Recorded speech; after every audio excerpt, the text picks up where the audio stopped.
بسم اللہ الرحمن الرحیم۔ مسلمانوں کی موجودہ پستی کا واحد علاج کے بارے میں ایک اور حدیث آپ کے سامنے رکھ رہا ہوں۔ اللہ پاک مجھے اور آپ کو اس پر عمل کرنے کی توفیق عطا فرمائے۔ تو شروع کرتے ہیں۔ بسم اللہ الرحمن الرحیم۔ حضرت ابو ہریرہ سے روایت ہے کہ رسول خدا صلی اللہ علیہ وسلم نے ارشاد فرمایا کہ جب میری امت دنیا کو قابل وقت و عظمت سمجھنے لگے گی تو اسلام کی وقت و ہیبت ان کے قلوب سے نکل جائے گی، اور جب امر بالمعروف اور نہی عن المنکر کو چھوڑ دے گی تو وہی کی برکات سے محروم ہو جائے گی، اور جب آپس میں ایک دوسرے کو سب و شتم کرنا اختیار کرے گی تو اللہ جل شانہ کی نگاہ سے گر جائے گی۔ احادیث مذکورہ پر غور کرنے سے یہ بات معلوم ہوتی ہے کہ امر بالمعروف اور نہی عن المنکر کو چھوڑنا خداوند لا شریک لہو کی نالت اور غضب کا باعث ہے، اور جب امت محمدیہ اس کام کو چھوڑ دے گی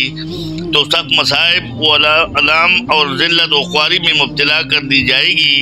اور ہر قسم کی غیبی نصرت و مدد سے محروم کر دی جائے گی، اور سب کچھ اس لیے ہوگا کہ اس نے اپنا فضل منصبی کو نہیں پہچانا، اور جس کام کی انجام دہی کی ذمہ داری تھی اس سے غافل رہی۔ یہی وجہ ہے کہ نبی کریم صلی اللہ علیہ وسلم نے امر بالمعروف اور نہی عن المنکر کو ایمان کا خاصہ اور جزو لازمی قرار دیا، اور اس کے چھوڑنے کو ایمان کی ضعف اور حال کا علامت بتلایا۔ حدیث ابو سعید خدری رضی اللہ عنہ میں سے ہے، یعنی تم میں سے جب کوئی شخص برائی کو دیکھے تو چاہیے کہ اپنے ہاتھ سے کام لے کہ اس کو دور کر دے، اور اگر اس کی طاقت نہ پائے تو زبان سے، اور اگر اس کی بھی طاقت نہ پائے تو دل سے، اور یہ آخری صورت ایمان کی بڑی کمزوری کا درجہ ہے۔ بس جس طرح آخری درجہ ضعف ایمان کا ہوا، اسی طرح پہلا درجہ کمال دعوت اور کمال ایمان کا ہوا۔ یعنی سنت الہی یہ ہے کہ نبی اپنے ساتھیوں اور تربیت یافتہ یاروں کو ایک جماعت چھوڑ جاتا ہے، یہ جماعت نبی کی سنت کو قائم رکھتی ہے اور ٹھیک ٹھیک اس کی پیروی کرتی ہے،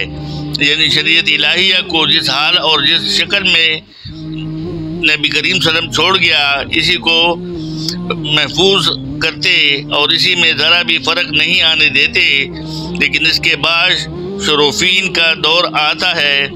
اور ایسے لوگ پیدا ہو جاتے ہیں جو طریق نبی سے ہٹ جاتے ہیں، ان کا فعل اور ان کی دعوے کے خلاف ہوتا ہے،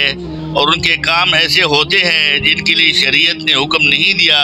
تو ایسے لوگوں کے خلاف جس شخص نے کام حق و سنت کی راہ میں اپنے ہاتھ سے کام لیا وہ مومن ہے، اور ایسا نہ کر سکا مگر زبان سے کام لیا وہ بھی مومن ہے، اور جس سے یہ بھی نہ ہو سکا اور دل کے اتحاد اور نیت کے ثبات کو ان کے خلاف کام میں لایا وہ بھی مومن ہے۔ لیکن اس آخری درجے کے بعد ایمان کا کوئی درجہ نہیں، اس پر ایمان کی سرحد ختم ہو جاتی ہے، حتیٰ کہ آپ رائی کے دانے برابر بھی ایمان نہیں ہو سکتا۔ اس کام کی اہمیت اور ضرورت کو امام غزالی رحمۃ اللہ علیہ اس طرح ظاہر فرماتے ہیں، اس میں کوئی شک نہیں کہ امر بالمعروف اور نہی عن المنکر دین کا ایسا زبردست رکن ہے جس سے دین کی تمام چیزیں وابستہ ہے۔ اس کو انجام دینے کے لیے حق تعالیٰ نے تمام انبیاء کرام کو معبود فرمایا۔ اگر خدا نہ خواستہ اس کو بالائے طاق رکھ دیا جائے اور اس کے علم و عمل کو ترک کر دیا جائے تو نعوذ باللہ نبوت کا بیکار ہونا لازم آئے گا۔ دیانت میں شرافت میں انسانی کا خلاصہ ہے، مزمل اور افسودہ ہو جائے گی، کاہلی اور سستی عام ہو جائے گی، گمراہی اور ضلالت کی شاہراہیں کھل جائیں گی، جہالت عالمگیر ہو جائے گی، تمام کاموں میں خرابی آ جائے گی، آپس میں پھوٹ پڑ جائے گی، آبادیاں خراب ہو جائیں گی، مخلوق تباہ و برباد ہو جائیں گی، اور اسی تباہی اور بربادی کی اس وقت خبر ہوگی جب روز محشر خدا بالا و بدتر کے سامنے پیشی اور بات پرسی ہوگی۔ میرے دوستوں اور بزرگوں، کتنی زبردست بات ہمارے سامنے آ گئی۔ آج کل جو ہم لوگ حالات دیکھ رہے ہیں، اپنے ملک کی حالات دیکھ لیں کہ کس نیچ پر جا رہے ہیں، سب آپس میں لڑ رہے ہیں، مسلمان کو مار رہا ہے۔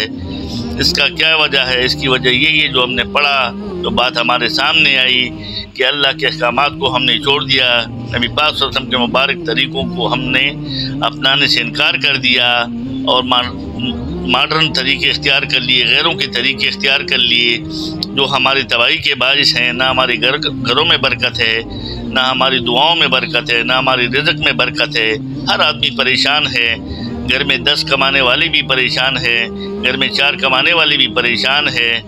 پہلے ایک آدمی کماتا تھا، سب کھاتے تھے، اللہ نے اتنی برکت رکھی تھی،